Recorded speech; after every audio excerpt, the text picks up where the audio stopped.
I call this meeting of the Yuma Union High School District 70 Governing Board meeting to order. First item on the agenda, first of all, Happy New Year to everyone. So great to be here as we go into 2023. So first item on the agenda is we will stand and say the Pledge of Allegiance and have a moment of silence. Governing Board Member Craddock will lead us in the pledge and moment of silence. I pledge allegiance to the flag of the United States of America and to the republic for which it stands, one nation, under God, indivisible, with liberty and justice for all.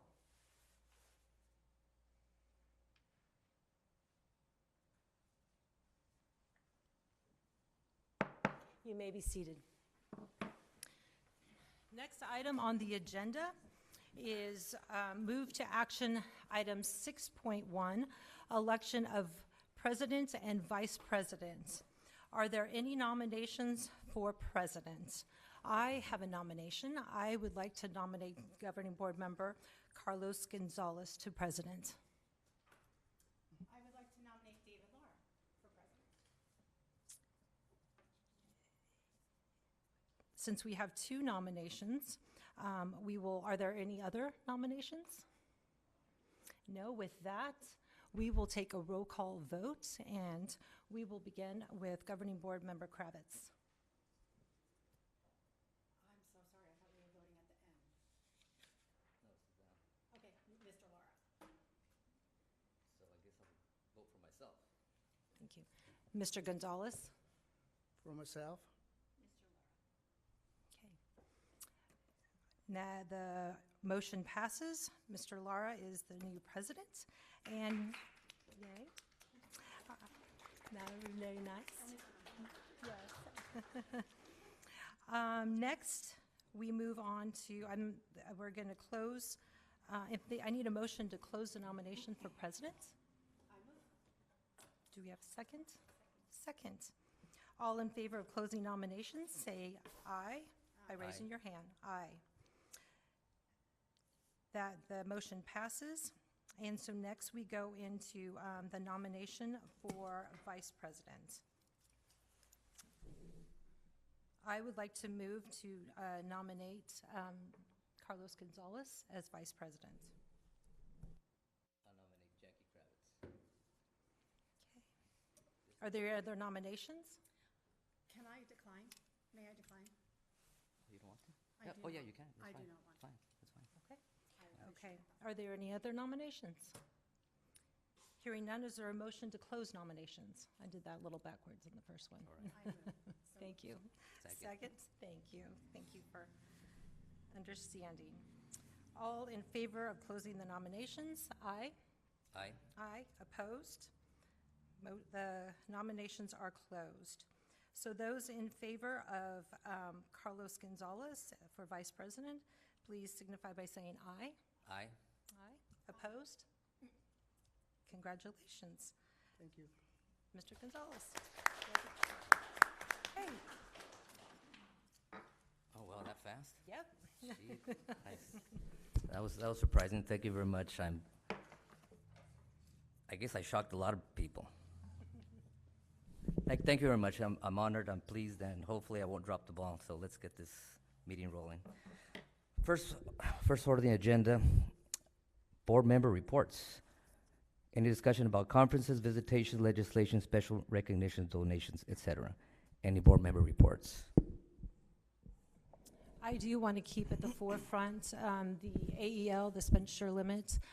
There has been a bill that's being proposed by Representative Cook, David Cook, to be able to do a waiver for the year to extend, so we have the time to be able to address the issue of the spending limit. So we're in support, hoping that gets passed. It will really dramatically affect our funding. And so that is moving forward, but hopefully in the long run, it will be addressed in a more significant and long-term way.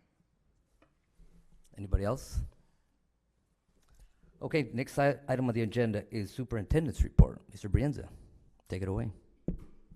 Thank you, Board President Lara.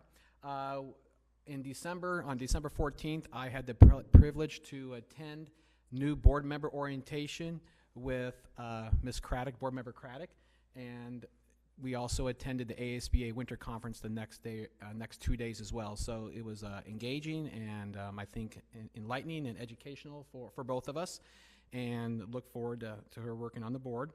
Also, on another positive note, we also have 265 more students today than we did last year at this time. So increased enrollment on our campuses, which just once again shows that the teaching and learning on the campuses is engaging and welcoming. So we hope to continue that positive trend of increased enrollment. And that concludes my report. Thank you. Next item, which is the information items, and it's 3.1, budget overview. Take it away. It's all yours. I will take it away. Good evening, board members, associate superintendents, everyone in the audience. Again, as Neil Brown, I will, in the Finance Department, I'm presenting the interim budget as of December for Yuma Union High School District in our 2022-2023 school year. There are various budgets in our district. I'll be reporting on a couple of our main ones. The main two first that I'll be reporting on is our maintenance and operation. As that name states, that budget covers things like our salaries, supplies, and different services that help run our district and meet the needs of our students. On the first page there, you'll see that we have different areas that we've budgeted for across the district in our M&O budget. So at the top, you'll see the salaries. Below that are some fixed expenditures, so things like our postage, transportation, insurance, and bonding. And below that will be the campus budgets for their M&O that they spend to support their students. On the second page, that is a continuation of our M&O. That is our district budgets there, so you can see the finance department or the superintendent, the HR department, things like that. So as a grand total of our budget of $90,157,082, as of the beginning of this month, we had spent $35,112,906. Our previous month, we had spent 30% of the budget. We are now at 39% of the budget. Turning the page then is the next fund that I'll speak to, which is our capital fund. Our capital fund is used to pay for capital assets or long-lasting items like land, building, equipment like buses, cars, anything like that. This is a mix of district and campus budgets on this page. Of our budgeted $20,519,151, we have spent $1,483,027. So that's an increase from 2% spent to 7% of that budget. And then finally on the last page, I present on the student accounts. So that fund is specifically money that is collected and expended by the student clubs of the district. That is here as an aggregate of all the campuses together in the district with a balance for the year, whether there's been more collected or spent. So you can see that the balance of this year is $52,179. That is an increase of $2,470.91 from the previous month. Are there any questions about the budget? Anyone? All right, You're good? Thank you. Thank you. Next item on the agenda, strategies for success, levels and readmission. Thank you, President Lara. I'd like to welcome up Principal and the Director of Strategies for Success. About a year and a half ago in September 2021, YUHSD Governing Board approved the revision to board policy that would actually allow students to go back to their home campuses shortly after 51 or just over 50% of their suspension time was up. And during that time, they are at Strategies. They go through a program which there was a presentation on in 21-22 school year, and we do have Principal Surgine here to report on the outcomes thus far, the successes, and also what are the ahas and think abouts and how to do the next iteration. So I want to turn it over to Principal Surgine. Thank you, Mr. Brienza. I'm Brett Sergon. I'm the principal at Vista High School and Strategies for Success, and with me also is Heather Acosta, who's the director of Strategies for Success. She joined us this year, and she has a deep background in behavior support and also in special education, and she is helping me make sure that that Strategies for Success continues to help students. So Strategies for Success is the alternative to suspension program for the district, as Mr. Brianza said, and reporting on this levels and early readmission, which started because we wanted to find a way to motivate students to get better as students. They come to Strategies for Success often for one poor decision, but that poor decision is also often associated with some other deeper needs that students have, and when they're with us, we want them to be motivated to improve. Ms. Olivas. So first of all, what are the levels and what are we doing to help improve students and help them go back to their campuses better as students more successful? We developed a levels program that really is based off of feedback, structure, and privileges. And go ahead. There are 4 levels, and really the levels are going from a lot of structure to less and less structure and more privileges, ultimately to them going back to a campus with more privileges and more opportunities and the place that they want to go back to. So they come to us, and the first level is 5 days, and it's very structured. It's in a single classroom environment. We're focusing them on learning our conduct goals. We want them to have the most basic things that we think students need. They have conduct goals of being respectful, being productive, and that's the biggest drive that we have. We want them to get work done. We want them to learn the content, and then also to follow instructions. If they have those 3 things, we think they're going to be successful in school. While they're in that first level, they're getting lots and lots of feedback every single period from their teacher on those 3 goals. How are they doing? Are they being productive, being respectful, following instructions? During those 5 days, it's very structured. They stay in the same room the whole day. They go to lunch with those same students. And then if they do well for those 5 days, they meet their goals, then they go back into a more traditional classroom environment. They switch classes. They're collaborating with other students. They're getting teacher-led instruction. And so that structure is being released a little bit and dwindled down. And they're still getting feedback, but on a weekly basis instead. So after level 1, they go to level 2, traditional classroom environment.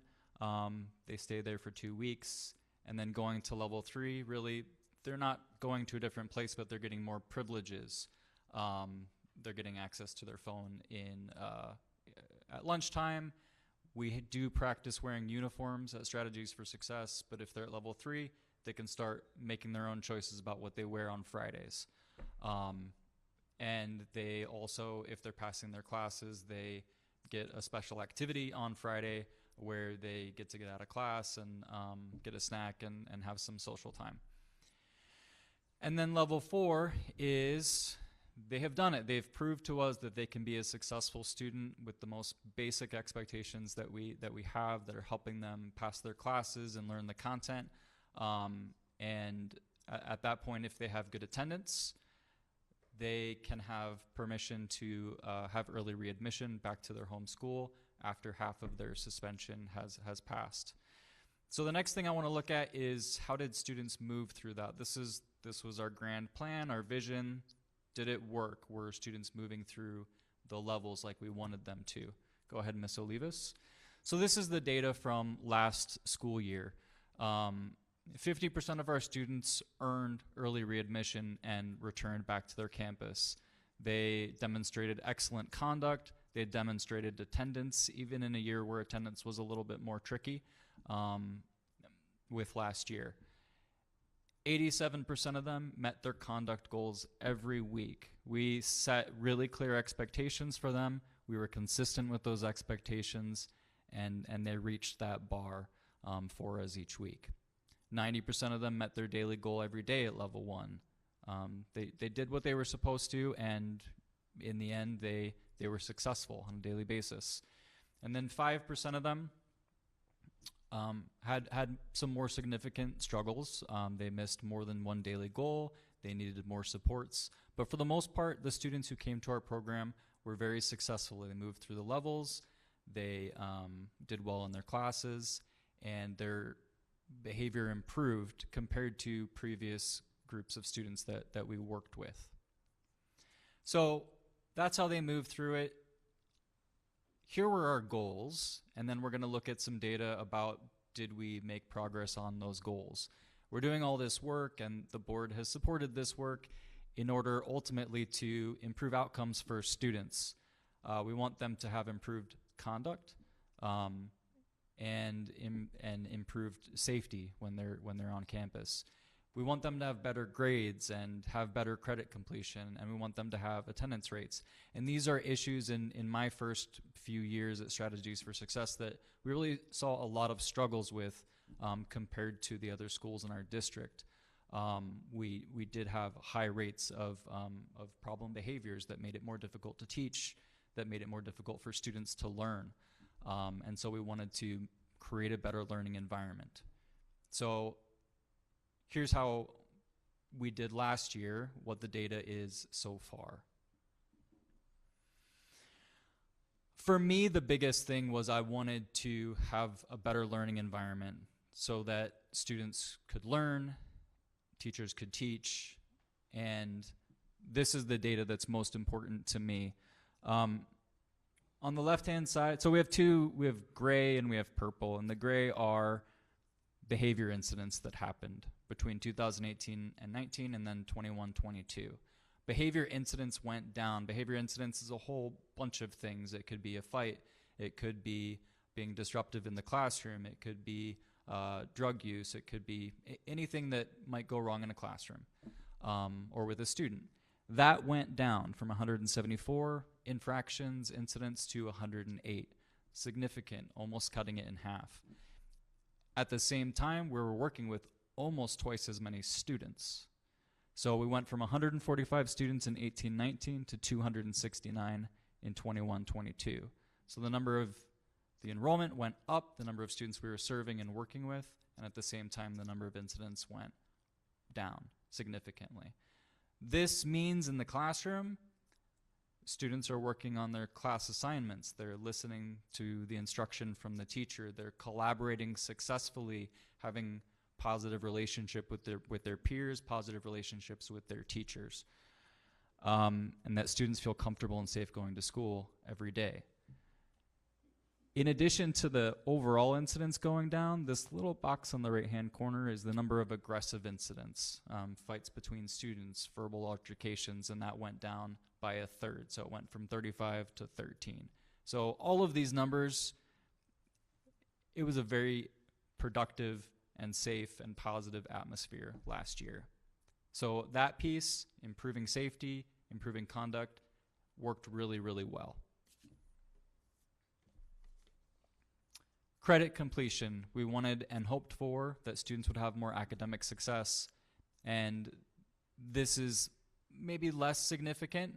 We had huge results with the conduct and safety, but there was still an improvement from 18-19 to 21-22. The average credits per student went up. So we want that to be 6, but going from 3.5 to 3.75 is wonderful, and we hope to keep improving that as we continue to work with students. Go ahead, Ms. Olivas. We also wanted attendance to improve. As I said, students end up at Strategies for Success often for one poor decision, but often the students who make that poor decision also really struggle overall at school. They don't have positive experiences. They have maybe had a history of negative experiences. Many of them have suffered previous suspensions or previous long-term suspensions at previous schools. They have negative relationships with school, and their attendance is not as good as we would like it to be. So we wanted them to come to school more often. In 2018-19, you can see the attendance at Strategies for Success was lower than the rest of the district. So we wanted that to change. Last year, 87%. It went down overall from 89 to 87. But compared to the rest of the district, the students who were at Strategies for Success, on average, were attending school more. So conduct improved, attendance improved comparatively, and then also credit completion improved. We want those things to get better and better, but we feel good about the successes that we experienced. So leave us. We also feel good about students enjoying the experience so much at Strategies for Success and feeling the support that they wanted to continue to be in that environment, because they're at Strategies for Success, also on the same campus as Vista High School. Vista High School works with juniors and seniors who have had setbacks in high school, including students who have experienced suspension or behind on credits. And 18% of the students that were at Strategies for Success last year enrolled at Vista last year or are enrolled at Vista now. So they came, they enjoyed the support, they enjoyed the environment, and they decided to stay at Vista High School rather than return to their previous school. We share staff, we share teachers, and this gives me the impression that they liked what they were experiencing and they wanted to continue. So this is another mark of success for us, especially when most of the students we serve at Strategies for Success, more than half, are 9th and 10th graders and typically do not attend Vista. All right, last bit of data. I know I've been putting a lot forward. These are some areas, so there are some things that are going really well, and then there are some areas where we need to study it a little bit more. We made this big dramatic change. Students have the opportunity to go back to their campus early, and we have more structure on site. And we also have seen recidivism, so student being suspended again within the same year, and dropout rate, a student maybe not being successful at Strategies for Success and then ending up not continuing their education that year. So recidivism went up a little bit, 3% versus 1%. We had 3 students who were suspended twice in the same year in 18-19, and then 21-22 that went up to 9. We continue to see that trend happen this year as well. And then the dropout rate went up. It went down at Vista, but for Strategies for Success, which reflects students from across the district, it went up to 11%. And so these are areas that we're continuing to think about and plan and try to figure out how we can better serve students in these areas. And that concludes my report, and I think I'm happy to field questions if there are any. Ms. Kravitz. Shocking, I have a question. Thank you for the data. It's very helpful to see it in black and white, and it's very clear that the program is working. The question that I am presented with often by parents is who is eligible for Strategies for Success? If you could explain that a little bit to everybody, and then also why would my child not be eligible to go into Strategies for Success? Those are some excellent questions. So when students are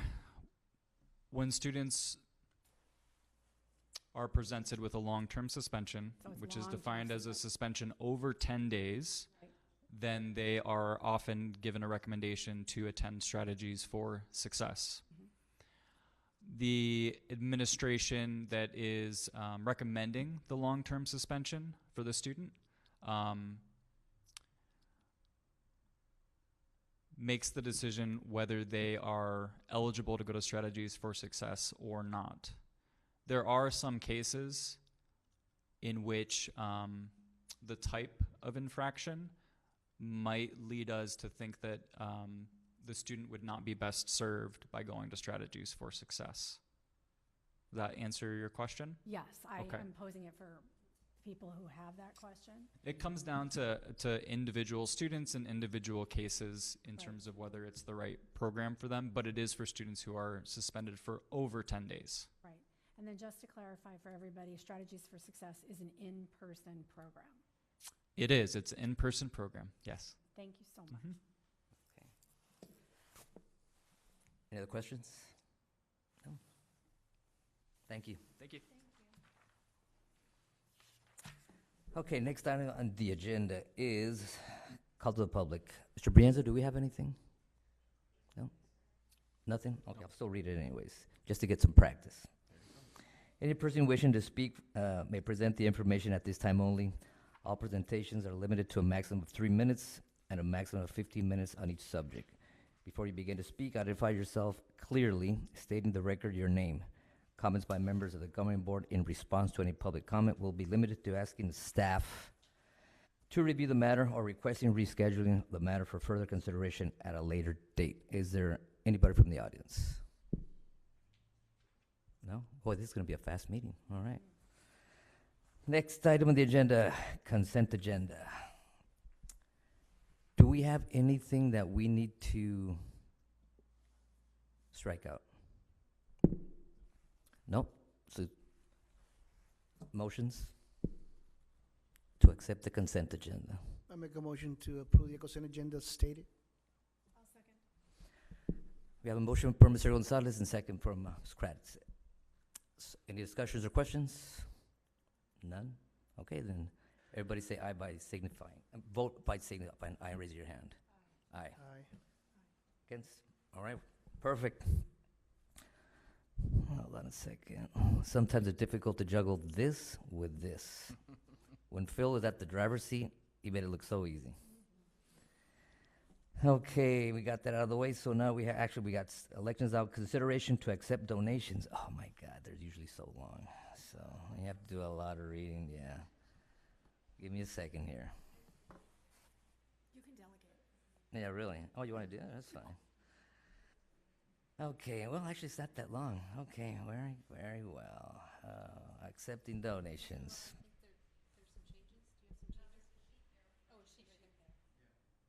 Where at? On the agenda. Right.